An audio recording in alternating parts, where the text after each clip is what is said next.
Mga igsuon ko diha ni Kristo.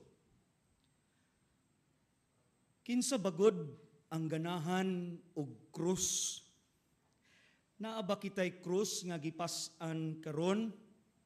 Unsa kahay dagway sa krus nga atong gidala karon? Ug unsa ang gibug-aton sa krus nga atong gipas-an karon?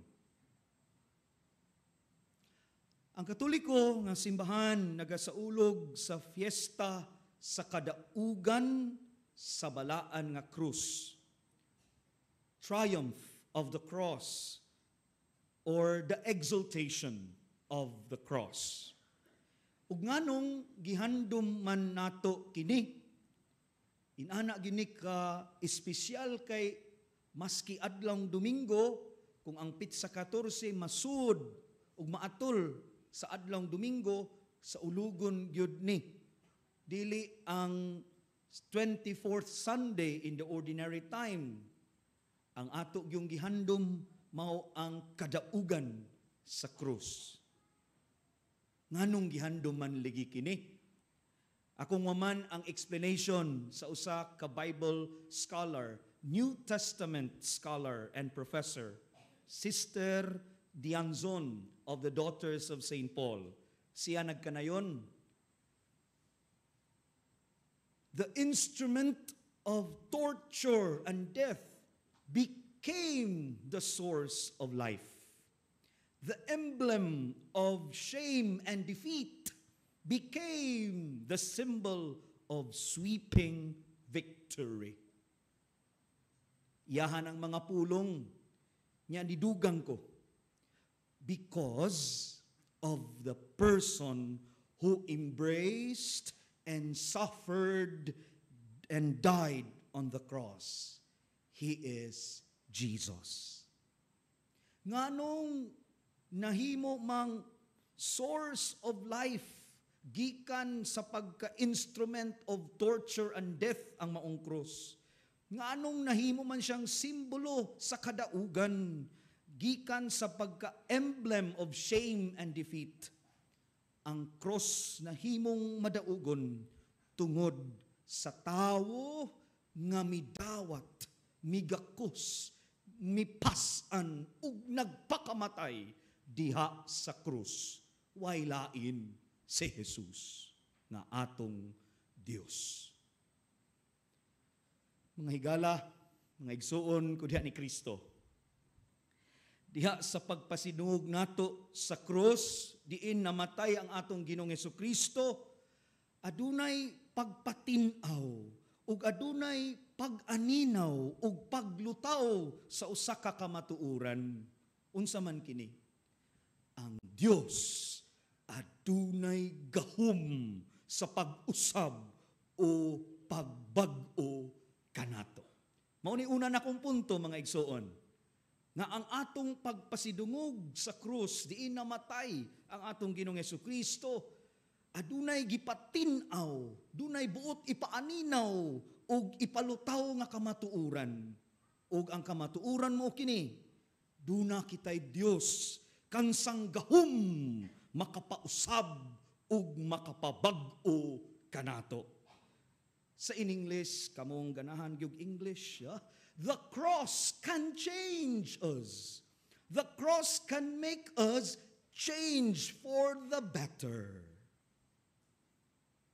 Sa laktod nga pagkasulti, ang kangilad nimo, ang kangilad nako, mausab di ay sa Dios. Ang unsay bati kaniadto, andam sa Dios bag-uhon ug usbon. Ang ato na lang ron, andam ba kita sa pagdawat ug pagpasan sa krus. Naay uban nato dinhi, basin daghan nato gani dinhi, apil nagwali, gikapuyan na anang cross, naloya na, naupos, og termino pa sa first reading, murag ang pailob ba, nawa na, nakabsa na og pailob, tungod sa pag-atubang sa krus ug mga krus sa kinabuhi. Lingian na imong tapad. Usa kay cross nga gipas-an ana ron. Ha ha ha ha ha. Mao na sa akong script.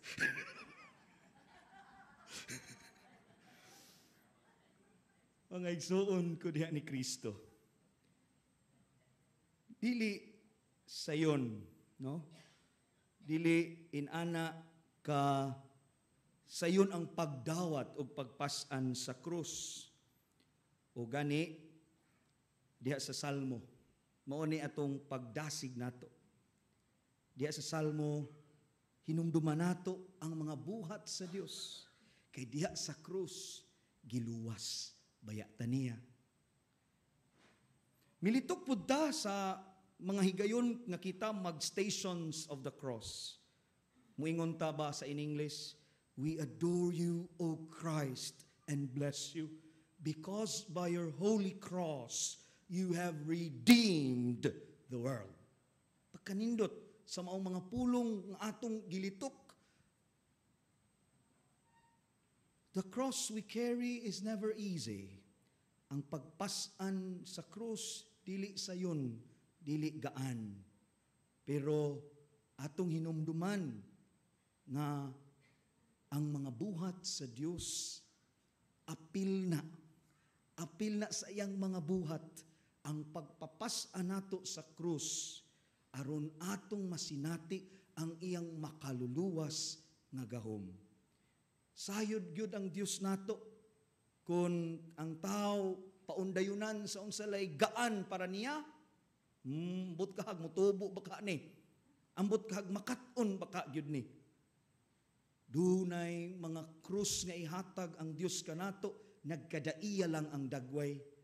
Nya ganahan kay ko sa ebanghelyo ni adtong milabayng Domingo nga ang pasano nato nga krus, ang gipapasan nga krus sa Ginoo nato, dili baya-yaha, ato nga krus. Ngigsuon, mubalik ta sa pangutana. Hapit ako na ning humnon, no? Kinsa gud nato ang ganahan og krus? Naa ba kitay krus nga gipas-an karon? Unsa kay dagway ini ug unsa kay gibug-aton pod niini karon? Ug diha sa akong unang punto, ang krus magda nato sa kausaban. Ang Dios andam sa pag-usab nato kung dunat kitay pagdawat ug pagpas-an sa maong krus. Ug sa ikaduhang punto, ang atong pagdawat sa krus bisan dili sayon naay angay natong hinumduman dunay mga maanindot ug mga maayong buhat ang Dios dinhi nato. Giluwas ta niya pinaagi sa iyang pagpakamatay sa krus. Buot ko motapos na. Dili tingali kinahanglan likayan ang krus, mga igsuon. Hinumduman ta ang tao nga nagpalansang sa krus. Diha siyang pagpalansang o pagpasan sa krus, kita bayay nabulahan o guway nasayo din hinato. Ambot lang kaha, basin mas bugat pang yang krus kaysa sa atua karon.